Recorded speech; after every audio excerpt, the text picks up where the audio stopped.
Top quality और consistent performance के लिए सिर्फ सिल्वर पंप। टॉप क्वालिटी और कंसिस्टेंट परफॉर्मेंस के लिए सिर्फ सिल्वर पंप, नाम याद रखना। तर सध्या पाकिस्तान बरोबर सुरू असणार काही दिवसाचं युद्ध थांबलेलं असलं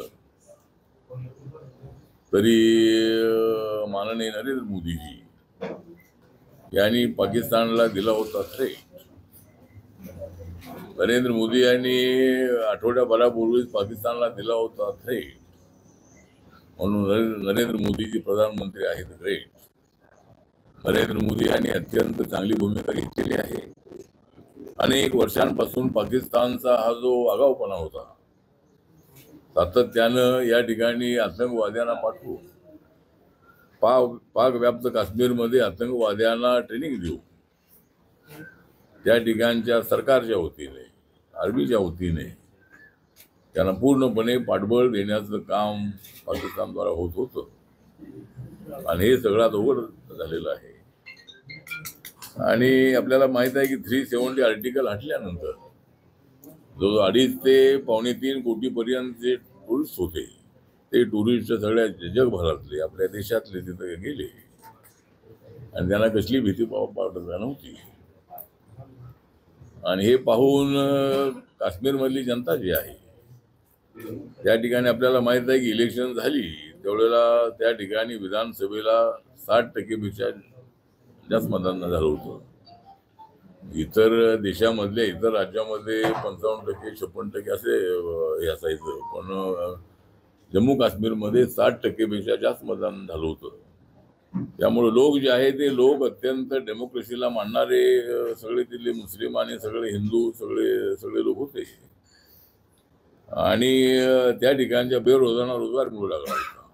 बरेच उद्योगपती त्या ठिकाणी जात होते, नवीन नवीन हॉटेल त्या ठिकाणी होत होती आणि टुरिस्ट हा जसा तिथला मेन अशा पद्धतीचा उद्योग असल्यामुळं भारताची इकॉनॉमी कोलॅप्स करण्यासाठी, जम्मू काश्मीर मधल्या लोकांच्यावर अन्याय करण्यासाठी पाकिस्ताननी अशा पद्धतीचा टुरिस्टवर हल्ला करण्याचा प्लॅन केला। आणि हे घडल्यानंतर सिंदूर ऑपरेशन जे आहे, ज्या विधवा झालेल्या महिला आहेत त्या महिलांचं कुंकू ज्यांनी पुसलेलं आहे, ज्यांनी कुंकू पुसलेलं आहे त्यांना संपवण्यासाठी, त्यांना मोठं चॅलेंज देण्यासाठी माननीय नरेंद्र मोदी यांनी निर्णय घेतला। आणि आपली आर्मी आहे, आपला एअरफोर्स आहे, आपला म्हणजे नेव्ही आहे, हे सगळे पूर्णपणे तयारीमध्ये होते आणि त्या ठिकाणी एक जबरदस्त अटॅक करण्यात आला। ज्या ठिकाणी आतंकवाद्यांचे अड्डे होते त्याच्यावर हल्ला करण्यात आला आणि लक्ष होतं फक्त आतंकवाद्यांचं। पाकिस्तानच्या दुसऱ्या लोकांवर हल्ला करण्याची भूमिका बिलकुल अजिबात नव्हती। तर आतंकवादी अड्डे या ठिकाणी उद्ध्वस्त केल्यानंतर, सिंधू नदीचं पाणी अडवल्यानंतर, अनेक जे काही त्यांच्यासोबत ॲग्रीमेंट होते ते सगळे थांबवल्यामुळं पाकिस्तानला रडकुंडीला आलं आणि पाकिस्तानच्या पंतप्रधानांनी जाहीर केलं की आम्ही भारतासोबत युद्ध करू शकत नाही आणि आम्हाला युद्ध करायचं नाही, अशा पद्धतीची भूमिका त्यांनी घेतली। आणि डोनाल्ड ट्रम्प जे आहे ते अमेरिकेचे आहेत, अध्यक्ष आहेत। भारताशी अमेरिकेशी अत्यंत चांगले संबंध अनेक वर्षापासूनचे आहेत। नरेंद्र मोदी साहेबांचे त्यांच्यासोबत अत्यंत चांगले संबंध आहेत आणि त्यांनी जरी हे युद्ध थांबावं अशी भूमिका घेतलेली असली तरी पाकिस्ताननीच अगोदर कबूल केलेलं आहे की आम्हाला युद्ध करायचं नाही आणि आम्ही हार मानतो, अशा पद्धतीनं त्यांनी भूमिका घेतल्यामुळं मला वाटतं की जरी काही दिवस युद्ध थांबवलेलं असलं तरी गोळीला बॉम्ब गोळ्याने उत्तर देणं ही आमची भूमिका आहे आणि पाक व्याप्त काश्मीर आम्हाला सोपवा ही मागणी माननीय नरेंद्र मोदी साहेबांनी किंवा आमच्या सरकारच्या वतीनं सगळ्या देशवासियांच्या वतीने आम्ही केलेली आहे। सगळ्या देशवासियांचं म्हणणं हेच आहे की नरेंद्र मोदी ज्या आगे बढ़ो हम तुम्हारे साथ है, अशा वेळेला सगळा देश आपल्यासोबत आहे। पण विरोधी पक्षांच्या काही नेत्यांकडून आम्ही सोबत आहोत असं जरी म्हटलं गेलं असलं तरी काय मुद्द्यांवरती तो अटॅक बरोबर झाला होता का, कुठं केला होता, त्याची पुरावे द्या, अमुक द्या, अशा पद्धतीचं राजकारण जे आहे अत्यंत योग्य नाही. अशा वेळेला सगळ्या देशातल्या लोकांनी एक साथ राहिलं पाहिजे आणि पाक व्याप्त काश्मीर मिळालाच पाहिजे ही भूमिका मी लोकसभेमध्ये राज्यसभेमध्ये अनेक वेळेला मांडलेली आहे. आतंकवाद थांबवायचा असेल तर पाक व्याप्त काश्मीर हा आपल्या ताब्यात आला पाहिजे आणि पंडित जवाहरलाल नेहरूंच्या काळामध्ये पाक व्याप्त काश्मीर हा पाकिस्तान ताब्यामध्ये घेतला. त्यानंतरच्या काही दिवसामध्येच काही वर्षामध्येच पाकिस्तान सोबत चांगलं युद्ध व्हायला पाहिजे होतं आणि पाक व्याप्त काश्मीरला ताब्यात घेण्यासाठी प्रयत्न करणं अत्यंत आवश्यक होतं. पण त्या काळामध्ये काँग्रेसच्या काळामध्ये काय हा प्रयत्न कधी झाला नाही. पण आता मात्र आम्ही अजिबात थांबणार नाही. आम्ही आता पाक व्याप्त काश्मीर त्यांनी आम्हाला सोपवावा. जर त्यांनी सोपवला नाही तर पाक व्याप्त काश्मीरला ताब्यात घेण्यासाठी युद्ध झालं तरी बेहतर, पण आपण पाक व्याप्त काश्मीरला ताब्यात घेतलंच पाहिजे अशा पद्धतीची सरकारची भूमिका आहे आणि माझ्या पक्षाची भूमिका आहे की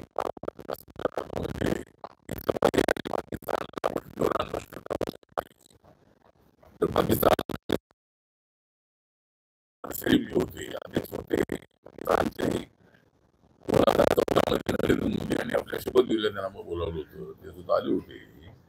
याचा अर्थ असा आहे की पाकिस्तान सोबत आम्ही चांगले संबंध ठेवू इच्छित आहोत पण पाकिस्तान टच मत व्हायला तयार नाही. पुन्हा अशा पद्धतीचे हल्ले करणं हे चालू आहे आणि म्हणून मला असं वाटतं की एकदा याचा अंतिम फैसला झालाच पाहिजे आणि पाकला आपण धडा शिकवणं अत्यंत आवश्यक आहे आणि तो धडा आता शिकवलेलाच आहे, पण अजूनही त्यांना धडा शिकवला पाहिजे अशा पद्धतीची आपली भूमिका आहे. त्यानंतर आता सुप्रीम कोर्टाने स्थानिक स्वराज्य संस्थांच्या निवडणुका 4 महिन्यामध्ये घ्या असा आदेश दिलेला आहे आणि त्याप्रमाणे आता आम्ही ज्या लोकल बॉडीच्या निवडणुका आहेत त्याच्या तयारीला लागणं अत्यंत आवश्यक आहे. रिपब्लिकन पक्षाला या निवडणुकीमध्ये जिल्हा परिषद, पंचायत समिती, महानगरपालिका, नगरपालिका या ठिकाणी बीजेपीने आम्हाला काही जागा सोडाव्यात अशा पद्धतीने महानगरपालिका आहे त्या ठिकाणी 10-12 तरी जागा मिळाव्यात अशा पद्धतीने आमची अपेक्षा आहे. आणि या निवडणुका बीजेपी, एकनाथ शिंदे यांची शिवसेना, अजितदादा यांची राष्ट्रवादी काँग्रेस पार्टी यांनी एकत्रितपणे निवडणुका लढवाव्या अशी भूमिका माझ्या पक्षाची आहे. त्याप्रमाणे लवकरच माननीय चंद्रशेखर बावनकुळेजी हे बीजेपीचे अध्यक्ष आहेत. देवेंद्र फडणवीस हे तर आमचे मुख्यमंत्री आहेतच. त्यांनी लवकरच एखादी बैठक या संबंधात बोलवावी थोडंसं युद्धाचं हे काय संपल्यानंतर आणि एकत्रितपणे निवडणुका लढवाव्यात अशी आपली भूमिका आहे. आणि अनेक महानगरपालिका, जिल्हा परिषदा जिंकण्याची आमची पूर्णपणे आम्ही तयारी करणं अत्यंत आवश्यक आहे. वेगळं लढलं तर आपलं नुकसान होण्याची शक्यता आहे. त्यामुळं एकत्रितपणे निवडणुका लढवाव्यात अशी माझ्या पक्षाची भूमिका आहे. आणि ज्या आपला समाज कल्याण खात्याचा जो निधी आहे तर तो 400-450 कोटी रुपये लाडक्या बहिणींच्यासाठी वळवला अशी भूमिका आहे. त्यांच्यासाठी म्हणजे त्यांना पैसे मिळावे ती भूमिका आमची आहेच आहे. 1500 रुपयावरून 2100 रुपये त्यांना मिळाले पाहिजे. आणि माननीय देवेंद्रजींनी सुद्धा अनाऊन्स केलेला आहे की आमची आर्थिक स्थिती सुधारल्यानंतर त्यांना जी आम्ही घोषणा केली होती त्याप्रमाणे 2100 रुपये महिन्याला आम्ही ते देऊ. पण समाज कल्याण खात्याचे गोरगरिबांचे पैसे इतर खात्याकडं वळवणं अत्यंत अयोग्य आहे. आणि कर्नाटकमध्ये त्याचा कायदा आहे की सामाजिक न्याय खात्याचे पैसे आहे कुठल्या खात्याकडे वळवता येणार नाहीत असा कायदा करावा. यासाठी मी मुख्यमंत्र्यांना पत्र लिहिणार आहे आणि समाज कल्याण खात्याचा पैसा अजिबात वळवू नये अशी माझी भूमिका आहे. आपण जी माहिती सांगता ती थोडीशी अर्धवट आहे असं आम्हाला वाटतंय. कारण नवाज शरीफ यांनी पाकिस्तानच्या पंतप्रधानांना घोषणा नाही तर डोनाल्ड ट्रम्पना घोषणा केलेली आहे आपण टीव्हीवर जर बघितलं असेल तर मी पाहिलेलं आहे. त्यांनी घोषणा केलेली आहे. पंतप्रधानांना कधीच म्हटलं नाही की आम्ही वापस घेतो किंवा आम्हाला युद्ध करायची इच्छा नाहीये. डोनाल्ड ट्रम्पनं जेव्हा सांगितलं तेव्हा त्याने ते वापस घेतलेलं आहे. आणि आज भारताच्या इतिहासामध्ये पहिल्यांदा कोणत्या तरी एका राष्ट्रानं आपल्या 2 युद्धात मध्ये भूमिका घेतलेली ते युद्ध थांबवलेलं आहे. याच्यामध्ये सरकारचं फेल्युअर असं वाटत नाही का आपल्याला? सरकार हा निर्णय घेण्यासाठी काय दबाव आहे देशावर, पंतप्रधानावर काय दबाव आहे? नाही, दबाव कसलाही नाही. पंतप्रधानांनी स्पष्ट सांगितलेलं आहे, जरी काही दिवसासाठी जरी युद्ध थांबलेलं असलं तरी पाकिस्तानला धडा शिकवायचा ही भूमिका सरकारची आहे. आणि ट्रम्पनी सांगितलं म्हणून ते ऐकले असताना आपण जर टीव्हीवर बघितलं असेल तर स्वतः त्यांच्या पंतप्रधानांनी अनाऊन्स केलेलं आहे की आम्हाला युद्ध करण्याची इच्छा नाही, भारत आमच्यापेक्षा पॉवरफुल देश आहे, अशी भूमिका त्यांनी मांडलेली असल्यामुळं. आणि ठीक आहे, जरी आता काही युद्ध 2-4 दिवस आठवड्याभर थांबवलेलं असलं तरी ट्रम्पनी सांगितलं म्हणून ते थांबवलेलं असं अजिबात नाही. पण एक मोठ्या देशाचे अध्यक्ष म्हणून त्यांनी आपली भूमिका मांडलेली आहे. आणि भारताने सुद्धा अनाऊन्स केलेलं आहे की आम्हाला मध्यस्थीची आवश्यकता नाही. आम्ही जर काही चर्चा करायची असेल तर दोन्ही देश मिळून आम्ही चर्चा करू, अशी भूमिका भारत सरकारची आहे. त्यामुळं आम्ही काय त्यांनी सांगितलं म्हणून माघार घेतलेली असं नाही आहे. सध्या जी युद्धबंदी घेतलेली आहे त्याचा निर्णय लवकर घेण्यात यावा असं वाटतं, कारण की आपल्या तिन्ही आर्मी, नेव्ही, एअरफोर्सनी भरपूर मोठा अटॅक केला होता. 71 सारखं त्यांना घुटण्यावर आणून त्यांच्याकडून सरेंडर अग्रीमेंट करून घेण्याची वेळ सुद्धा आलेली असताना सुद्धा युद्ध का थांबवलं अशी भावना आता सध्या भारतामध्ये जागृत झालेली आहे. युद्धबंदीचा निर्णय दबावाखाली घेण्यात आलेला आहे. कुणाच्या दबावाखाली निर्णय घेण्यात आलेला नाही. म्हणजे काही दिवस युद्ध थांबलेलं असलं तरी आम्ही व्यापार करार आम्ही करणार नाही, व्यापार होऊ देणार नाही. पाकिस्तान आणि भारत सोबत आमचा व्यापार राहणार नाही, व्यापाराच्या धमकीनंतरच हा युद्ध थांबलेला आहे असं त्यानं सांगितलं. ट्रम्पनं सांगितलं की आम्ही व्यापार बंद करू म्हणून दोन्ही देश वटणीवर आले. नाही, व्यापार बंद करू असं काय ते म्हटलेलं काय कुठं आपण ऐकलेलं नाही. ठीक आहे, युद्धबंदी आता आहे, ठीक आहे, पण आता वेळ आली तर पुन्हा युद्ध सुरू होईल आणि पाकिस्तानला धडा शिकवला जाईल. एकीकडे पाकव्याप्त काश्मीर मागायचं आणि वेळ आल्यानंतर मागे सरकायचं, ही कोणती नीती आहे? मग भारताची पिछाट होती आणि पुन्हा म्हणायचं पाकव्याप्त काश्मीर आमचं आहे. नाही, पिछाट यासाठी होते की अजून आम्हाला जोरदार हल्ला करायचा आहे. मागे आल्याशिवाय जोरदार हल्ला करता येत नाहीये. त्यामुळे 4 पावलं मागे आलो तर अजूनही ताकदीने हल्ला होऊ शकतो. पीओके साठी काही टाइम लिमिट देणार आहे का? जसं मोदींनी सांगितलं की आता आम्ही पीओके वरतीच चर्चा करणार आहे, असं काही टाइम लिमिट देणार आहे की इतक्या दिवसात आम्हाला ते पंतप्रधान वगैरे ठरवतील. रक्षा मंत्री आहेत, त्यानंतर आमचं जे सरकार आहे त्या संबंधात ठरवेल. पण फॉरेन अफेअर्स मिनिस्ट्रीने आपल्या गव्हर्नमेंटच्या वतीने अनाऊन्स केलेला आहे की पाक व्याप्त काश्मीर आम्हाला सोपवा, ही आपली मुख्य मागणी आहे. आणि त्याला टाइम लिमिट जो आहे तो त्याचा विचार ते करतील. आता मी लगेच काय त्याचं वगैरे सांगू शकणार नाही. पण माझं मत असं आहे की पाक व्याप्त काश्मीरसाठी बिलकुल तडजोड होता कामा नये. पाक व्याप्त काश्मीर आपल्याला मिळालंच पाहिजे अशी माझ्या पक्षाची माझी भूमिका आहे. आणि त्याप्रमाणे नक्कीच नरेंद्र मोदीजी निर्णय घेतील असा आम्हाला पूर्णपणे विश्वास आहे. निधी वळवण्यात संजय शिरसाटांची बरोबर आहे असं वाटतं. संजय शिरसाटांची भूमिका आहे, सामाजिक न्याय खातं बंद करून टाका, निधी देणार नसेल तर खातच बंद करा असं म्हणतात. ते निधी वळवायचं असेल तुम्हाला केंद्रीय मंत्री काय वाटतं त्याच्यामध्ये? नाही, मला असं वाटतं की खातं अजिबात बंद होता कामा नये. कारण खातं बंद केलं तर माझं मंत्रिपद खातं नाही. त्याने संजय शिरसाट थोडस रागातून बोलली असतील ही, परंतु खातं बंद करावं असं काही त्यांची भावना नव्हती. पण निधी वळवू नये अशी त्यांची आग्रही मागणी होती. ती त्यांनी आग्रही मागणी सरकारसमोर मांडलेली आहे. तुमची भूमिका त्यांना मी सांगितलं, माझी भूमिका सांगितली की ते पैसे वळवू नये म्हणून, त्यासाठी कायदा करायचं सांगितलं. नेहमी फक्त एवढंच म्हणायचं निधी वळवू नाही गेला, वाटतही झाला. आता पुढे काय? निधी वळवून नाही, गेला, आता- मागचा 7,000 कोटी गेला, हे गेला 4,400 तरी तो कोटी आम्हाला गेला. मागच्या 10 वर्षात रिटर्न अशी 44,000 आमची मागणी आहे, रिटर्न अशी आमची मागणी आहे. तो निधी घेतला मागणी. बस आपल्या आधी- पक्षानं त्याला काही विरोध केलेला दिसत नाही मला आता. हे सगळं जातीय भावनेतून होतंय का? मग याच्या विरुद्ध अॅट्रॉसिटी दाखल करता येईल शकेल का? पण वारंवार समाज कल्याण आणि आदिवासी यांचाच निधी का वळवला जातो? जलसंपदाचं घ्यावं ना. गावळा जातो ते मुख्यमंत्र्यांना विचारा तुम्ही गावळा. तुम्ही विचारा नाही नाही, आम्ही विचारतो ना. तुम्ही सरकार आहेत ना, तुम्ही त्या सरकारमध्ये आहेत आम्ही ना. विचारतो ना, आम्ही ही विचारतो. दुसरी आम्ही पत्रकार परिषद आहे. अहो, पण आम्ही पत्रकार परिषदेला आपण म्हटले होते आम्ही सांगितलेलं की आहे आम्ही की पत्र वळवणं लिहून योग्य बोलू. नाही, निधी मागच्या वळवणं पत्रकार योग्य परिषदेला नाही. आपण म्हटले होते की आम्ही मुख्यमंत्र्याशी बोलू.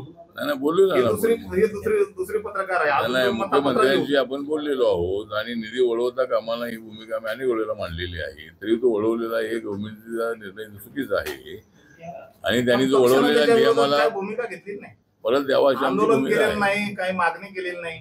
नाही ठीक आहे, आता आम्ही सरकारमध्ये असल्यामुळे आंदोलन केलेलं नाही, पण आमची मागणी आहे. एक बातमी अशी होती का, की केंद्रीय सामाजिक न्याय खात्याच्या आंबेडकर फाउंडेशनचा जो आंदोलन केलेलं आता पैसा. आता तुम्ही आंतरजातीय विवाह केलेलाच आहे, त्यामुळं आंतरजातीय विवाह जो आहे गरज नाही आपण असताना ते योजना नाही, बंद नाही, राहिल्या. नाही, नाही, योजना वगैरे बंद झालेली नाही आता. बंद झाल्या तर कालच आदेश निघलाय. नाही नाही, बंद झाली म्हणजे आता एकतर इंटरकास्ट मॅरेजला आम्ही 2.5 लाख रुपये ते देतो आणि त्या संबंधामध्ये हा निर्णय जो आहे तो हा निर्णय आपल्याला याची माहिती नाही आहे आणि मंत्रालयातल्या अधिकाऱ्यांनी कदाचित हा निर्णय घेतला असेल, परंतु त्या संबंधामध्ये मंत्र्यांना माहित नसताना निर्णय घेतला असेल. नाही, नाही, नाही, आपल्याला मंत्र्यांना त्याच्याबद्दल न सांगता निर्णय घेता येतो का आणि मुद्दाम घेतला जातो का? कदाचित कॅबिनेट मंत्री आणि अधिकाऱ्यांनी काहीतरी सांगून चर्चा केली असेल, पण माझे काय मग संबंध राज्यमंत्र्याला चर्चा विचारलं जात इकडे नाही निधी असं होतं वळवायचा का? आणि इकडे केली. विचारलं योजना पाहिजे बंद करायच्या. राज्यमंत्र्यांना. नाही नाही, निधी राज्यात निधी वळवायचा, केंद्रातल्या योजना बंद करायच्या. तुम्ही असताना असं व्हायला म्हणले. हा ना, मी असताना म्हणजे तुम्ही माझ्यासोबत आहे. आपला पॅन्थर कुठे गेला इथे? पॅन्थर समोर काय येत नाही. त्यानंतर औरंगाबादमध्ये आहे. साहेब, आपण आता सांगितलं स्थानिक स्वराज्य संस्थेला आपण 12-15 जागा मागतायत महानगरपालिकेला. 150 जागा आहेत. 150 जागा आहेत आणि आपल्याला प्रत्येक वेळेस फक्त आश्वासनच दिलं जातं, जागा मिळत नाही. पुन्हा आपण तोडजोड करतात, पुन्हा कार्यकर्ता जे तयारी करतात त्यांच्या पाणी फिरलं जातं. हे सातत्याने होते. पंचायत समिती, जिल्हा परिषद प्रत्येक वेळी 2 जागा द्या, 3 जागा द्या, जागा तुम्हाला मिळत मिळतच नाही. नाही. याही वेळेस तेच होणार आहे. तुमची काय जागा मिळतील, 5-6 जागा मिळतील आम्हाला. त्याची गरज आणि नाही साहेब ना. तुम्ही MLC मागितली, मंत्रिपद मागितलं, जागा मागितलं, ठीक आहे. तर तुम्ही किती दिवस फरफटत जाणार त्याच्यात? तुम्ही असं हे जागा मागण्यात नाही, फरफटत आम्ही जात नाही, मिळत नाही गोष्ट खरी आहे, पण मिळालं पाहिजे अशी आमची मागणी आहे. आणि मी NDA सोबत असल्यामुळं आमचा पक्ष देशभरामध्ये वाढलेला आहे. एक राज्य असं नाही आहे की त्या ठिकाणी पक्ष नाही. नागालँडमध्ये माझ्या पक्षाचे 2 आमदार आहेत, मणिपूरमध्ये माझा पक्ष रिकॉग्नाइज आहे, दादरा नगर हवेली असेल, दीव दमन असेल, अंदमान निकोबार असेल, लक्षद्वीप असेल आणि सर्व देशामध्ये पक्ष आहे. त्यामुळं मी तिथं असल्यामुळं पक्ष वाढलेला आहे. तरी तुम्ही महाराष्ट्र स्टेटमध्ये एवढ्या असं जागा दिल्याशिवाय आम्ही पण या जागा ज्या आहेत त्या जागा त्या दिल्या पाहिजे. आणि अशी जागा भूमिका एवढ्या घेणार. जागा दिल्या नाही तर आम्ही युती करणार नाही अशी अशी भूमिका घेणार आहे का? घेणारच का नाही? नाही, तसं म्हणण्यासाठी तुला पक्षात घ्यावं लागेल. बरं, ते राष्ट्रवादी नाही, नाही, आम्ही कार्यकर्ते आहेत. आहे तुम्ही आहे म्हणूनच म्हणतोय, किती तुम्ही. दिवस मागायचं आपण? मागण्याच्या भूमिकेत किती दिवस? नाही, मागायचं म्हणजे आता मागण्यासाठी म्हणजे किती दिवस मागायचं? नाही, मागायचं म्हणजे आता अलायन्स मध्ये मागायचं असतं. अलायन्स मध्ये काय करणार? साहेब, आपल्या हातामध्ये जागा नाहीत ना. राष्ट्रवादी एकत्र येण्याची चर्चा सुरू आहे. शरद पवारांनी वक्तव्य केलं होतं आणि त्यानंतर आता बैठका सुरू झालेल्या आहे. कसं बघता तुम्ही? आता मला असं वाटतं की अजितदादांनी जाहीर केलेलं आहे की आम्ही काही तसं एकत्र येणार नाही आणि एकत्र यायचं असेल तर पवार साहेबांनी अजितदादांची भूमिका मान्य केली पाहिजे. जर राष्ट्रवादी एकत्र आणायचं असेल तर पवार साहेब जर आमच्यासोबत आले तर आम्हाला मोठा आनंदच आहे. त्यामुळे आमची ताकद अजूनही वाढेल आणि राष्ट्रवादी काँग्रेस पार्टी सुद्धा एकत्र राहील. अजितदादांचं म्हणणं हेच होतं की पवार साहेबांना की तुम्हाला शिवसेना चालते तर BJP का चालत नाही. त्यामुळं शिवसेने बरोबर तुम्ही अलायन्स ठेवताय उद्धव ठाकरेंसोबत. तर त्यामुळे त्यांच्यामध्ये मतभेद झाले आणि अजितदादा हे आमच्यासोबत महायुतीसोबत आले. तर आता दोघांमध्ये या विषयावरती जर वाद आहे. पवार साहेबांचं म्हणणं आहे की मी तर जाणार नाही. तर पवार साहेबांना माझं सांगणं हेच आहे की मी सुद्धा पूर्वी असंच म्हणतो तुम्ही जाणार नाही, पण मी गेलेलो आहे. त्यामुळे आपण हे देशाच्या भल्यासाठी विचार करायला हरकत नाही. देशाच्या कल्याणासाठी, शेतकऱ्यांच्या भल्यासाठी जॉर्ज फर्नांडिस असतील, त्यानंतर नितीश कुमार असतील, शरद यादव असतील, ममता बॅनर्जी असतील, नवीन पटनायक असतील, DMK असेल, अशा अनेक पक्षाच्या लोकांनी अटल बिहारी वाजपेयींच्या काळामध्ये NDA मध्ये ते सामील झाले होते. त्यामुळं आपला विचार तर आहेच. आम्ही जर आता BJP सोबत असलो तर आम्ही काय सगळे त्यांची भूमिका स्वीकारली असं नाही आहे, परंतु आम्ही डेव्हलपमेंटसाठी आम्ही त्यांच्यासोबत आहोत. आणि त्यामुळं मला वाटतं की कॉमन मिनिमम प्रोग्रामवरती असे अलायन्स असतात. त्यामुळं पवार साहेबांनी ही भूमिका घेतली मोदींसोबत येण्याची. मोदी साहेब जर म्हणाले की मी तर शरद पवारांना माझा नेता मानतो आहे, ते चांगले, अत्यंत मोठे चांगले त्यांनी ते आहेत, अशी त्यांची भूमिका त्यांनी पूर्वी मांडलेली आहे. जोपर्यंत पवार साहेब इकडे येत नाही तोपर्यंत राष्ट्रवादीमध्ये ऐक्य होणार नाही. जर ऐक्य व्हायचं असेल तर एक तर अजितदादांना आम्हाला सोडून जावं लागेल, पण अजितदादा काय आम्हाला सोडणार नाही आहे.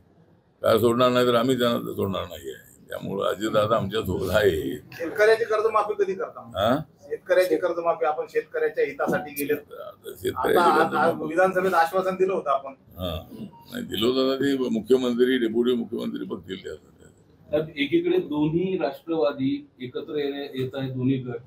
राज ठाकरे, उद्धव ठाकरे एकत्र येण्याच्या हालचाली चालू आहेत. सगळे आंबेडकरी गट एकत्र येणार आहेत का? आता नुसती चर्चाच असते प्रत्येक निवडणुकीला.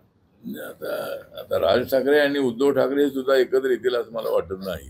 जर राज ठाकरे व उद्धव ठाकरेंबरोबर एकत्रित आले तर महाविकास आघाडीमध्ये फूट होईल आणि काँग्रेस पक्ष काही राज ठाकरेंना मान्यता देणार नाही. त्यामुळे ते दोघे एकत्र येतील असं वाटत नाही. आले तरी त्याचा आम्हाला महायुतीला फायदाच होईल. जर उद्धव ठाकरे, राज ठाकरे एकत्र आले तर राज ठाकरेंच्या माध्यमातून काही तेवढी मतं मिळत नाही, ते आपण बघितलेलं आहे. त्यामुळे दोघे एकत्र आले तर महायुतीचा जास्त फायदा होईल असं माझं मत आहे. दोघांनी एकत्र यावं अशी माझी भूमिका आहे. आणि आंबेडकरी नेत्यांनी जे आहे उद्धव ठाकरे आणि राज ठाकरे एकत्र येत असतील तर बाळासाहेब आंबेडकर आणि मी आणि सगळ्या आमच्या नेत्यांनी एकत्र आलं पाहिजे. पण आता मी अनेक वेळेला भूमिका मांडलेली आहे, पण सगळे नेते काय त्याला ऐकायला तयार नाही आहे. आणि मुख्य बाळासाहेब आंबेडकरांनीच लीड घेतलं पाहिजे. आणि ते जर तयार असतील तर माझी तर तयारी आहे. म्हणजे त्यांच्या अध्यक्षतेखाली मी अनेक वेळेला भूमिका मांडलेली आहे. आणि त्यासाठी कोणीतरी प्रयत्न करावा. ज्यांना ऐक्य हवं आहे त्यांनी प्रकाश आंबेडकरांचं मन वळवावं. मी तर सोबत आहे. जो निर्णय पक्ष घेईल तो निर्णय मान्य करण्याची माझी तयारी राहील. मला काय माझं मंत्रिपद एवढं महत्त्वाचं नाही. मी आता 8-9 वर्ष मंत्री मी आहेच आहे. त्यामुळे मंत्रिपदासाठी, माझ्या मंत्रिपदासाठी मी इथं आहे असं अजिबात नाही. एक तर सोशल अजेंडा, इकॉनॉमिकल अजेंडा घेऊन आपण त्या NDA सोबत आहोत. त्यामुळे जर बाळासाहेब आंबेडकरांनी जर मान्य केलं तर माझी तर तयारी आहे.